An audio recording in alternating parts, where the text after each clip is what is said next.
karışıp gözümde süzlen yaşa. Ben bu karanlık geceden korkuram. Yaşayabilirsense özün gel yaşa.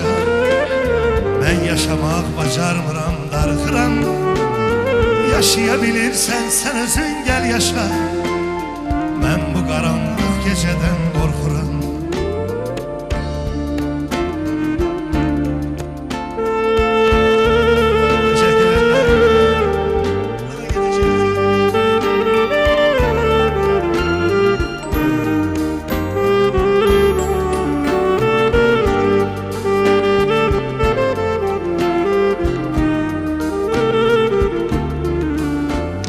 Gözle görmek olsaydı yüreğim, görerdin ne vardı neler yoktu.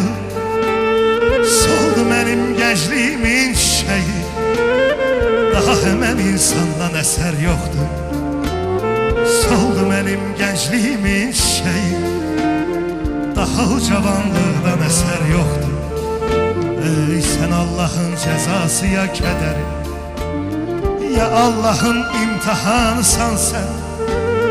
Benim ömrüm kederli eşk eseri, eserim baş kahramanısan sen. Benim ömrüm kederli eşk eseri, eserim baş kahramanısan sen.